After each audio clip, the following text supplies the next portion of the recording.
the paradox of fear. Imagine for a second that you've finally done it. You've reached that peak you've been dreaming about for years. The money is in the bank, the influence is yours, and the world is finally looking at you with the respect you always craved. It sounds like a dream, right? But for many of us, the closer we get to that reality, the more we start to panic. We start to make mistakes, we procrastinate, or we suddenly find a reason to quit. This is the great paradox of the human mind. We are often more terrified of our brilliance than we are of our failures. In the world of psychology, this isn't just a random feeling. It is a documented phenomenon known as the Jonah Complex. Named by Abraham Maslow, it describes the tendency of human beings to run away from their own greatness. We fear our own potential because deep down, reaching it means we can no longer live the comfortable, small life we've mastered. The biology of staying small. To understand why this happens, we have to look back 10,000 years. Your brain is not designed to make you happy or successful. It is designed to keep you alive. In ancient times, being average was the safest thing you could be. If you were too fast, too loud, or too successful, you stood out from the tribe. Standing out meant you were a target for predators, or worse, you could be cast out by your own people. Being cast out was a death sentence. Therefore, your brain developed a safety-first mechanism. When you start to achieve success today, your primitive brain triggers an alarm. It doesn't see a promotion or a viral video. It sees a threat to your social safety. This is why you feel that heavy knot in your stomach when things are going too well. It's your biology trying to pull you back into the shadows where it's safe.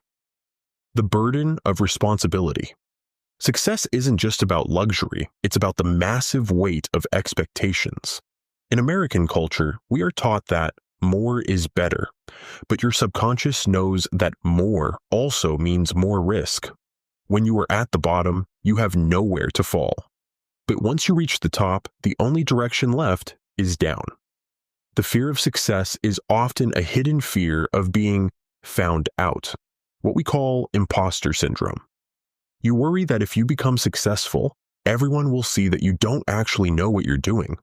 You fear that you won't be able to maintain the high standard you've set for yourself. This pressure creates a mental paralysis. It's easier to never win at all than to win once and then lose it all in front of everyone. The social cost of greatness. There is also the fear of losing your community. We are social animals, and success often creates a gap between us and the people we love. You might worry that your friends will treat you differently, or that your family will resent your growth. This tall poppy syndrome is real. The idea that the flower that grows tallest is the first to be cut. Your brain fears that if you become truly successful, you will be lonely. You fear that you will no longer relate to the people who were with you at the start. This social anxiety is a powerful anchor that keeps millions of talented people living lives far below their potential. They would rather fit in and be average than stand alone and be extraordinary. Breaking the cycle. So how do we fix this? How do we stop running like Jonah and start embracing our destiny? It starts by acknowledging that fear is a sign of growth. If you aren't scared, you aren't reaching high enough. You have to train your brain to see success not as a destination, but as a series of small, manageable steps. You need to build success tolerance. Just like a muscle, you have to get used to the weight of being noticed and the weight of being responsible. You must realize that the people who truly care about you will be inspired by your growth, not threatened by it. And most importantly, you have to accept that you are worthy of the space you take up in this world. You were not born to be a background character in your own life.